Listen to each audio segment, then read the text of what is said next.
mengalami kerusakan parah. Jalan penghubung Kecamatan Kayen Tambak Romo dikeluhkan warga akibat kerap menyebabkan kecelakaan.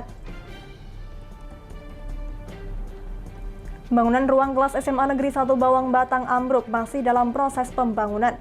Beruntung tidak ada korban luka ataupun korban jiwa dalam peristiwa tersebut. Seorang warga Brebes bernama Untung Slamet akhirnya merasakan kebahagiaan setelah rumah berdinding bambu yang ia tinggali kini menjadi rumah yang layak dihuni. Selamat sore pemirsa, bersama saya Amanda Soraya, inilah Jateng hari ini. Masih dalam proses pembangunan, sebuah gedung SMA Negeri 1 Bawang Kabupaten Batang, Jawa Tengah mendadak ambruk hingga rata dengan tanah. Selain faktor alam lantaran kerap diguyur hujan dan angin, kualitas material bangunan yang digunakan patut dipertanyakan. Untuk standar gedung bertingkat tersebut bisa terjadi gagal konstruksi.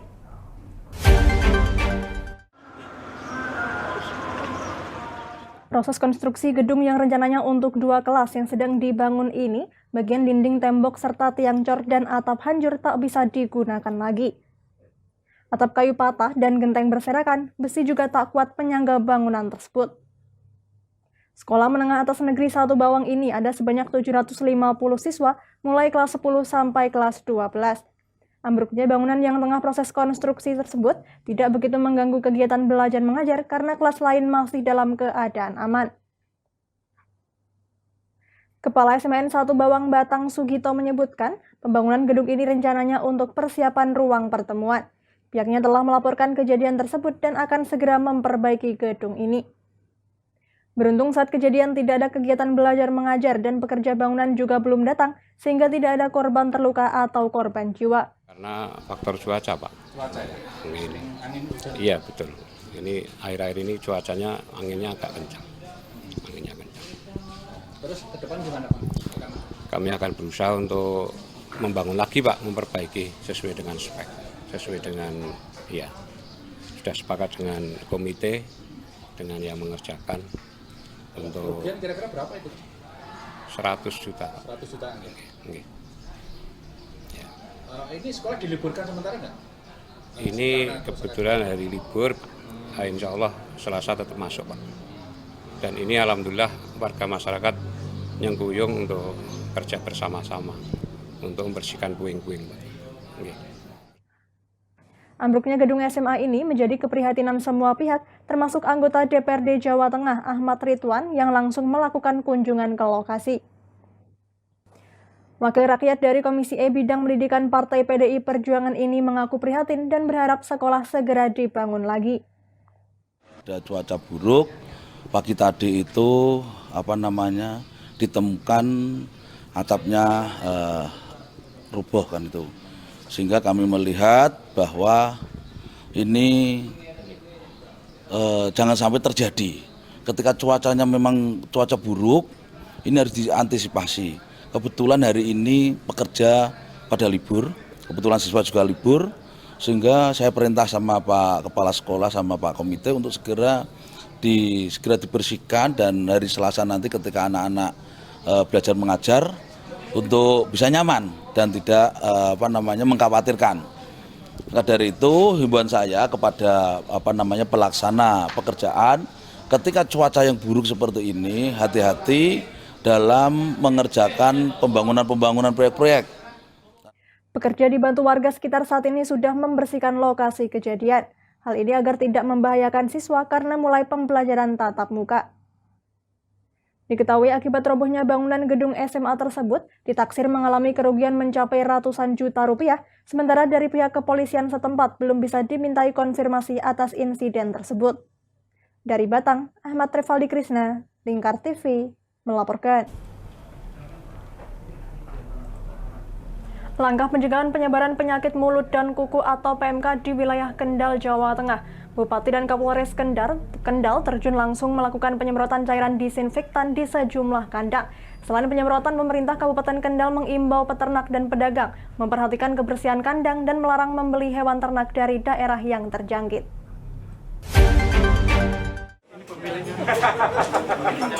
Penyemprotan dengan cairan disinfektan ini dilakukan di kandang sapi milik Jumawi di Desa Lanji, Patebon, Kendal. Bukan dilakukan mantri hewan atau petugas dari peternakan, Bupati Kendal Dikoim Ganinduto dan Kapolres Kendal AKBP Yuniar Arifianto sendiri yang melakukan penyemprotan. Hal ini sebagai bentuk nyata kepedulian pemerintah daerah untuk mencegah penyebaran PMK di Kabupaten Kendal sehingga masyarakat nyaman dan tidak khawatir. Sambil membawa alat penyemprot, Bupati dan Kapolres masuk ke dalam kandang dan menyemprot sapi serta kandang agar terbebas dari bakteri maupun virus yang menyebabkan hewan ternak sakit. Dikatakan Bupati, data yang ada di Dinas Pertanian dan Pangan ada 24.572 ekor sapi, 1.600 kerbau, serta 44.000 kambing, belum ada temuan kasus PMK di Kendal. Pengecekan dan penyemprotan ini untuk memastikan bahwa hewan ternak yang ada di Kendal tidak terserang PMK yang sudah marak di berbagai wilayah di Indonesia. Lebih lanjut dikatakan dinas terkait akan terus melakukan pengawasan dan memastikan pemberian vitamin kepada hewan ternak serta memberikan sosialisasi tentang kebersihan kandang agar tidak mudah terjangkit penyakit. Pemerintah sudah memberi larangan sapi dari daerah yang sudah terjangkit PMK masuk ke wilayah Kendal apalagi diperjualbelikan. Jadi harapan kita, kehadiran kita kali ini memastikan bahwa dinas terkait akan melaksanakan antisipasi karena wabah ini salah satu resikonya karena kurangnya daya tahan. Jadi kita pastikan bahwa peternak yang ada di Kabupaten Kendal dilakukan sosialisasi dan harapannya diberikan vitamin agar wabah ini tidak masuk. Dan kita pastikan di daerah-daerah yang memang sudah tersebar wabah PMK tidak diperbolehkan untuk masuk ke wilayah Kabupaten Kendal. Sementara itu, Jumawi pemilik sapi di Lanji mengatakan sapi miliknya didatangkan dari Grobogan dan Jepara. Sebelum dikirim sudah mendapatkan surat keterangan sehat dari dinas setempat. Ditambahkan dirinya tidak berternak sehingga sapi yang ada tidak lama ditampung. Setelah mendapatkan dari peternak langsung dikirim ke beberapa wilayah seperti Kendal dan Batang untuk disembelih. Jumawi memastikan kebersihan kandang selalu dijaga dan pakan yang diberikan juga berkualitas agar daya tahan sapi kuat dan tidak mudah sakit. Kalau saya kan bukan peternak, kalau saya cuma pedagang. Cuma sapi di sini kan cuma transit. Cuma transit paling 2 hari, 3 hari. Tidak sampai 1 minggu kan tidak sampai. Jadi antisipasinya apa Mas untuk mengurangi? Ya kandangnya bersih aja. Kandangnya bersih ya. Selain itu Mas, pakan? Pakan ya biasa-biasa aja pakan. Kalau pengambilan Mas sendiri Mas dari mana? Pengambilan dari Grobogan sama Jeporo. Ada aturan sendiri Pak, imbauan untuk tidak ngambil dari mana Pak? Ada nggak? Enggak ada, belum ada. Belum ada sementara ini. Pedagang sapi ini juga lebih memilih sapi lokal karena lebih tahan dan tidak mudah terserang penyakit. Apalagi menjelang Idul Adha mendatang, dirinya masih belum berani mengambil sapi impor karena khawatir dengan penyebaran penyakit ini. Dari Kendal, Muhammad Arya, Lingkar TV, melaporkan. Pasca Lebaran, jalan penghubung Kecamatan Tambak Romo Kayen, letaknya di Jalan Jatiroto, Kecamatan Kayen, rusak parah. Bagi pengguna jalan yang melintasi jalan tersebut, dimohon untuk ekstra hati-hati karena masih banyak kubangan. Beginilah kondisi jalan penghubung Kecamatan Kayen Tambak Romo, tepatnya di Dukuh Pujang, Desa Jatiroto Kayen yang rusak parah. Jalan yang setiap harinya ramai lalu lalang kendaraan ini rusak parah dan terlihat membahayakan bagi pengendara yang melintas. Warga mengaku jalan penghubung Kecamatan Kayen Tambak Romo tersebut sudah rusak lebih dari 5 bulan yang lalu dan hingga saat ini belum ada perbaikan dari pemerintah daerah. Warga mengaku selalu terjadi kecelakaan atau pengendara yang terjatuh akibat jalan rusak yang membahayakan.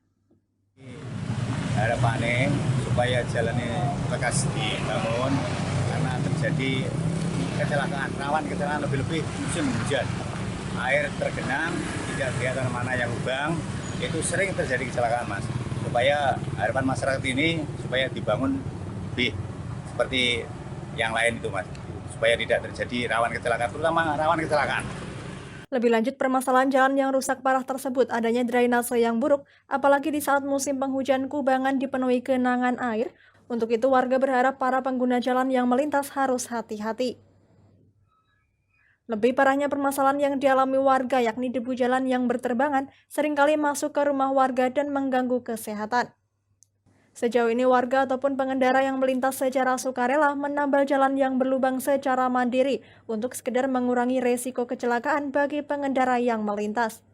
Dari Pati, Fajar Mukti, Lingkar TV melaporkan. Kami masih akan kembali pemirsa, tetap bersama kami di Jateng hari ini.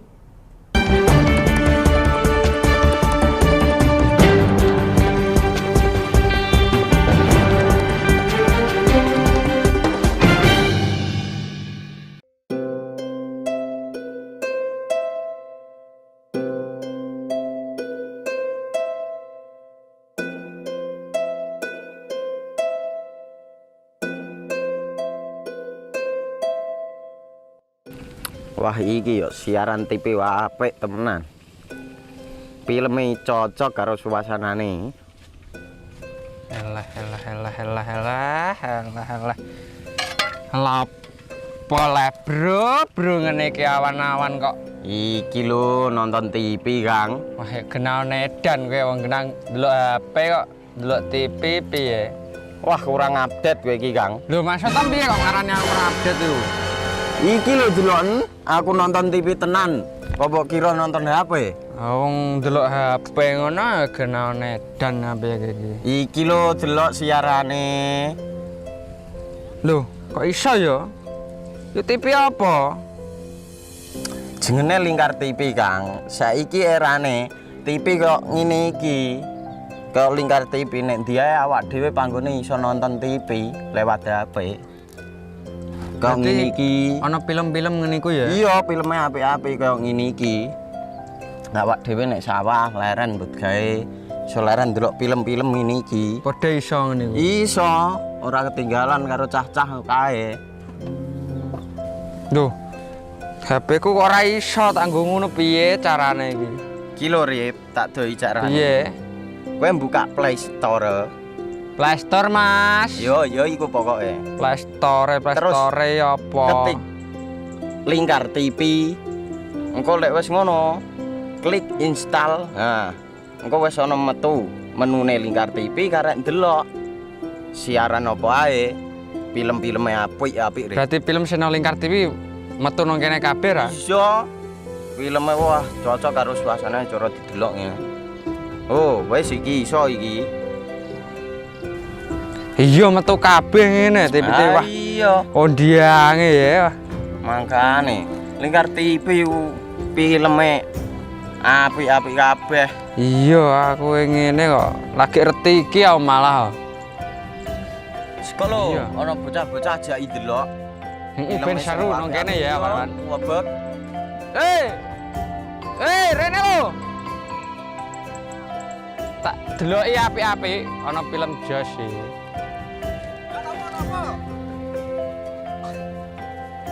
Rene go Rene. Oh iki lho tak deloki film nang Lingkar TV. Solutif dan terpercaya. Tonton siaran Lingkar TV melalui aplikasi Lingkar TV di Play Store. Dengan cara ketik Lingkar TV di pencarian Play Store, kemudian tekan install. Mudah bukan? Nikmati tayangan-tayangan menarik dari Lingkar TV kapanpun dan dimanapun Anda berada. Tinggal tekan menu Lingkar TV di HP Anda dan selamat menonton!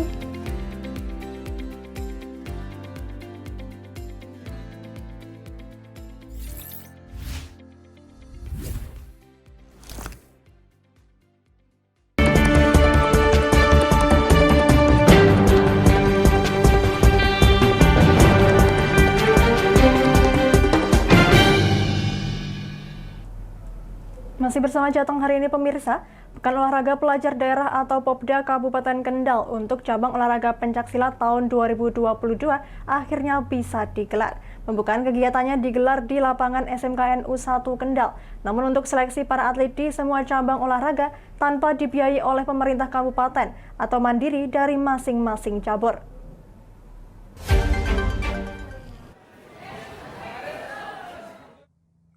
Ketua Panitia Muhammad Tommy Fadurrahman yang biasa disapa Gus Tommy mengatakan, Popda pencaksilat kali ini hanya diikuti 90 peserta, baik tingkat SD, SMP maupun SMA, padahal targetnya adalah 200 peserta.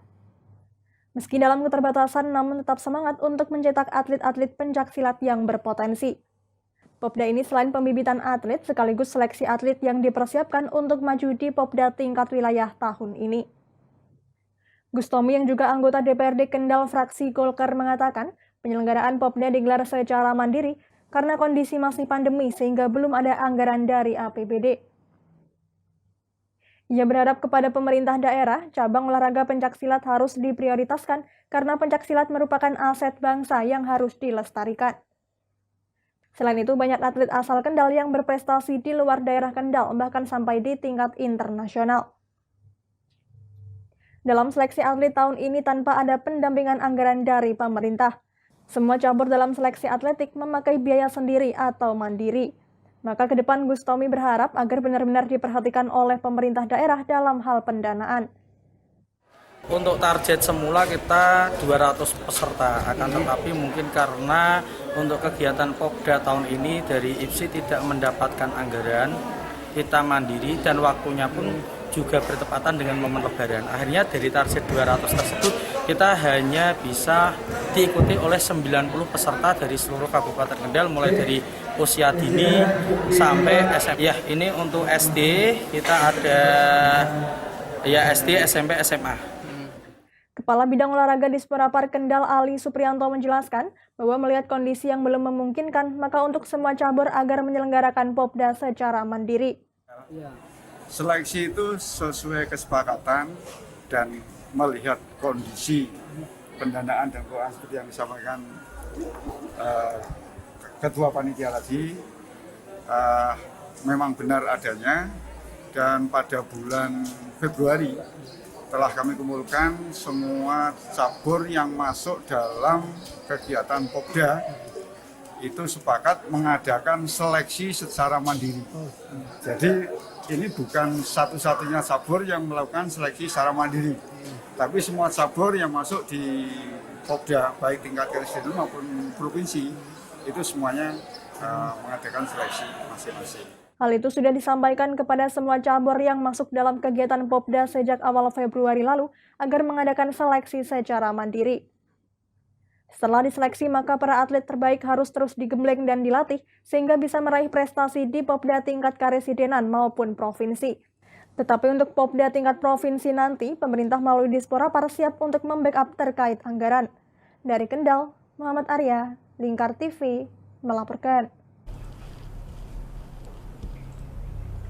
Tim sepak bola pelajar Kabupaten Kendal bersama tim sepak bola pelajar Kabupaten Pekalongan menggelar pertandingan uji coba. Pertandingan tersebut bertujuan untuk mengasah kembali kemampuan, mental, serta kerjasama tim para atlet dalam menyambut Popda Karesidenan Cabur Sepak Bola yang jatuh pada 6 Juni 2022.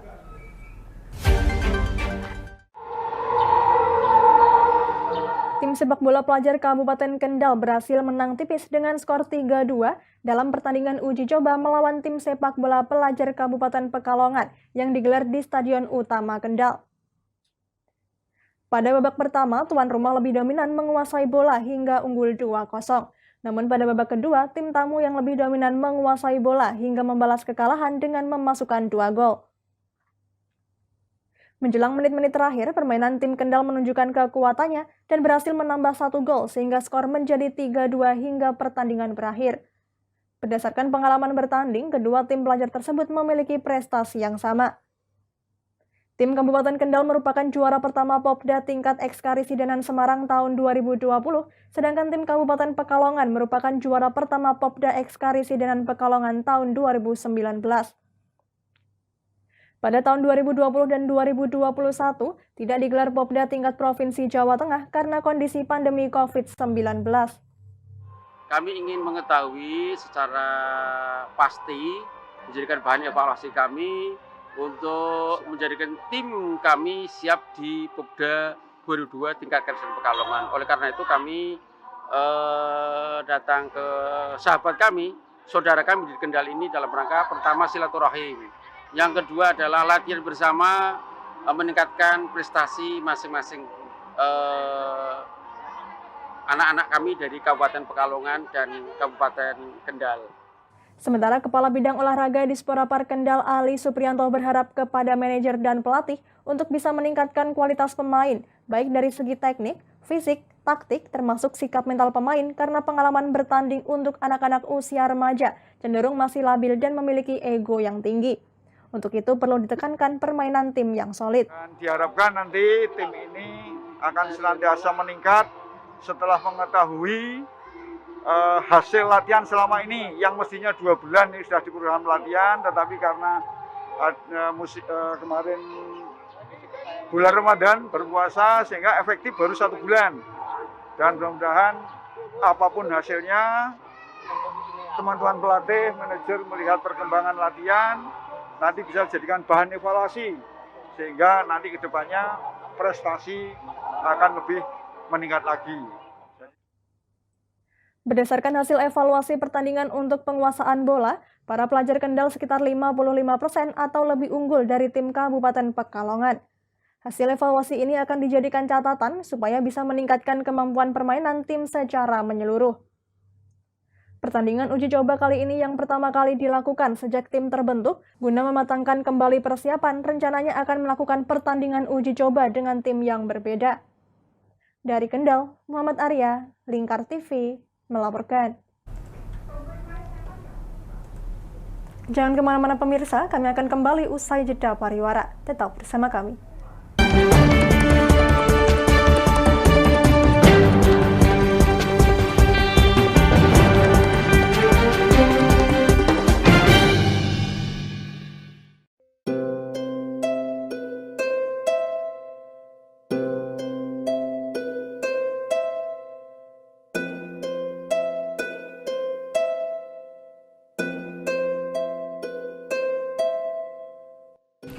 Wah iki yo siaran TV apik temenan. Filme cocok karo suasanane. Elah. Lapo bro ngene iki awan-awan kok. Iki lho nonton TV, Kang. Wah, kenal nedan kowe wong kenang delok HP kok delok TV piye? Wah, kurang update kowe iki, Kang. Lho, maksudnya piye kok ngarani aku update itu? Iki lho deloken, aku nonton TV tenan. Apa kira nonton HP? Wong delok HP ngono kenal nedan apa iki. Iki lho delok siarane. Lho, kok iso ya? Yo TV apa? Jenenge Lingkar TV, Kang. Saiki erane TV kok ngene iki. Kok Lingkar TV nek dia awak dhewe panggone iso nonton TV lewat HP.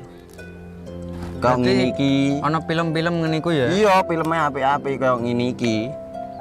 Awak dhewe nek sawah leren mbut gawe iso leren ndelok film-film ngene iki. Padha iso ngene iku. Iso, ora ketinggalan karo cah-cah kae. Duh. HP ku kok ora iso tak nggo ngono piye carane iki? Iki lho Rip, tak doi carane. Piye? Kowe buka Play Store. Play Store, Mas. Yo iku pokoke. Play Store apa? Ketik Lingkar TV. Engko lek wis ngono, klik install. Nah, engko wis ana metu menune Lingkar TV karek ndelok siaran apa ae. Film-filme apik-apik. Berarti film channel Lingkar TV metu nang kene kabeh ra? Iso. Filme wah cocok karo suasana cara didelok ngene. Oh, wis iki iso iki.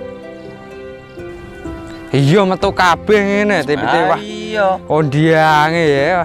Mangkane Lingkar TV filme apik-apik kabeh. Iya, aku ngene kok lagi reti iki malah. Sekolo ana bocah-bocah ajak ndelok. Heeh, ben seru nang kene ya, kawan. Wabek. Rene lo. Tak deloki apik-apik ana film jos iki.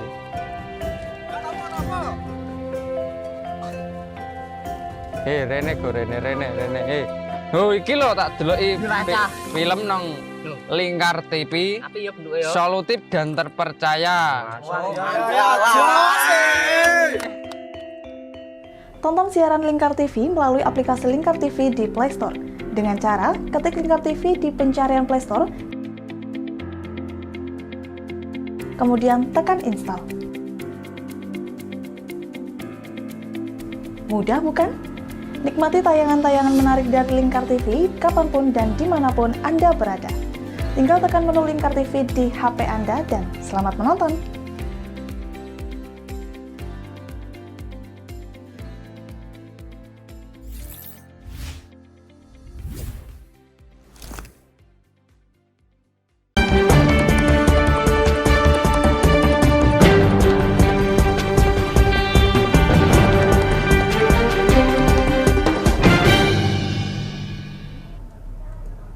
Anda masih menyaksikan Jateng hari ini pemirsa. Gerakan Pemuda Ansor atau GP Ansor Kabupaten Pati menggelar Konfercap ke-17 di Perguruan Islam Al-Hikmah Kajen Pati pada Senin sore. Konfercap dihadiri oleh Forkompinda Kabupaten Pati serta perwakilan Gerakan Pemuda Ansor Pusat. Gerakan Pemuda Ansor atau GP Ansor Kabupaten Pati menggelar Konfercap ke-17 bertempat di Perguruan Islam Al-Hikmah Kajen Pati pada Senin sore. Turut hadir dalam Konfercap Bupati Pati Haryanto, Kapolres Pati AKBP Christian Tobing, beberapa anggota DPRD Pati seperti Haji Hardi dan Muhammadun, Kejari Pati, Ketua Kemenak Pati, serta pengurus Syuriah dan Tanfiziah PCNU Kabupaten Pati. Ketua GP Ansor Pati Itkonul Hakim dalam kesempatannya mengungkapkan bahwa GP Ansor Pati harus menyiapkan regenerasi dalam menyongsong era Society 5.0, oleh karenanya ia berharap GP Ansor Pati bisa hidup berdampingan dan bisa memanfaatkan teknologi. Lebih lanjut, ia berharap Konfercap ke-17 ini bisa memberi dampak dan tradisi yang baik bagi GP Ansor Kabupaten Pati ke depannya. Ia berpesan dalam sambutannya agar para peserta menaati Ketua GP Ansor yang baru nantinya. Kami berpesan kepada sahabat-sahabat, patuhilah, taatilah ketua yang akan datang. Karena sahabat-sahabat di backup bukan untuk patuh dan taat terhadap personal, akan tetapi taat dan patuh terhadap pimpinan GP Ansor. Sementara itu, Ketua PCNU Kabupaten Pati Kiai Haji Yusuf Hasim dalam sambutannya mengungkapkan bahwa GP Ansor dalam perjalanannya mengemban tugas berat dalam mengawal Ahlus Sunnah wal Jamaah. Selain itu, ia juga mengingatkan kepada para kader GP Ansor untuk senantiasa menjaga negara kesatuan Republik Indonesia. Alhamdulillah, kami juga bersyukur dan berterima kasih selama kepemimpinan dari Gus Iqbal ini bisa sangat dinamis, memberikan warna bagi gerakan pemuda Ansor. Konfercap ke-17 GP Ansor Pati ini dibuka oleh perwakilan GP Ansor Pusat yakni Ulul Arham yang juga mengingatkan kepada para peserta Konfercap untuk memilih Ketua GP Ansor Pati yang baru melalui musyawarah dan mufakat. Dalam Konfercap 17 ini, GP Ansor Kabupaten Pati memilih Ketua baru yakni Abdullah Syafiq menggantikan Ketua yang sebelumnya yakni Itkonul Hakim. Dari Pati, Fajar Mukti, Lingkar TV, melaporkan. Untung selamat, seorang warga yang beruntung mendapatkan bantuan bedah rumah memeluk Parimita Widya Kusuma, anggota DPR RI yang membantu rehab lewat program Bantuan Stimulan Perumahan Swadaya atau BSPS dari Kementerian PUPR dari rumah tak layak huni menjadi layak huni.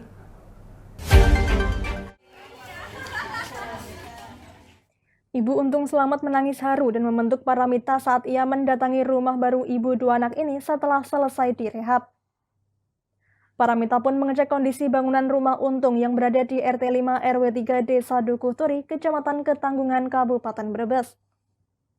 Kini Untung dan kedua anaknya bisa menempati rumah layak. Bangunan rumah yang sebelumnya mereka tempati terbuat dari bambu yang nyaris roboh kini sudah berdinding tembok. Pemilik rumah ini, Untung Selamat, merupakan janda yang ditinggal pergi suaminya Samroni sejak 10 tahun lalu. Dia tinggal bersama dua anaknya, yakni Nur Oktaviana Sari berusia 18 tahun dan Muhammad Rizki 10 tahun. Dulu rumahnya berdinding anyaman bambu berukuran 5 x 6 meter yang merupakan warisan dari orang tuanya Tasmi dan Sahidi, kini tinggal kenangan. Lantai rumah yang semula berupa tanah kini berubah menjadi lantai semen. Terima kasih banyak. Dulu sebelum dibangun seperti ini rumahnya di mana sih, Bu? Rumahnya ya reok, nggak layak. Kalau hujan gimana, Bu? Hujan semua banjir. Kalau sekarang? Sekarang alhamdulillah enggak. Ini masih ada yang kurang apa aja, Bu? Ya masih banyak, ada itu dapur, ada pintu juga masuk. Untuk kamar mandi, WC? Iya, belum ada. Sementara itu, anggota DPR RI Paramita Widya Kusuma mengatakan sebanyak 1.300 unit rumah tidak layak huni atau RTLH di Kabupaten Brebes menerima bantuan rehab melalui program Bantuan Stimulan Perumahan Swadaya atau BSPS di tahun 2022. Bantuan senilai total 26 miliar rupiah ini berasal dari aspirasinya selaku anggota DPR RI asal daerah pemilihan Jawa Tengah 9. Di tahun 2020 lalu, ia juga mengucurkan aspirasinya bagi rehab sebanyak 50 RTLH di Brebes. Kemudian di tahun 2021 juga disalurkan bantuan rehab bagi 200 RTLH. Alhamdulillah dari aspirasi saya yang diambilkan dari Kementerian PUPR. Karena memang walaupun saya anggota DPR RI Komisi 7, tapi banyak sekali teman-teman dari sesama fraksi PD Perjuangan yang ikut membantu saya untuk menurunkan aspirasi BSPS. Itu berapa unit? Di Kabupaten Brebes saya turunkan sekitar 1.300 unit rumah dan termasuk di Bapak Untung ini. Masih Ibu Untung ya? Ibu Untung. Itu anggaran seluruhnya berapa? Anggaran seluruhnya mencapai 26 miliar yang saya berikan untuk Kabupaten Brebes.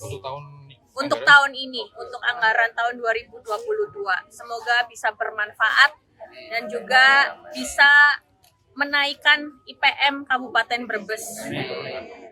Inilah rumah Ibu Untung sebelum direhab atas bantuan dari Paramita melalui program BSPS dari Kementerian PUPR.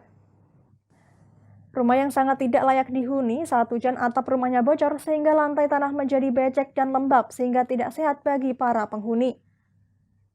Dalam program BSPS tahun ini, sasarannya 1.300 RTLH yang tersebar pada 28 desa di 9 kecamatan di Kabupaten Brebes. Untuk Kecamatan Larangan, Ketanggungan, Banjarharjo, Tanjung, Losari, Bulakamba, Songgom, Brebes, dan Wonosari. Penyaluran program BSPS itu terbagi dalam 3 tahap hingga akhir tahun nanti. Dari Brebes, Kusfadila, Lingkar TV, melaporkan.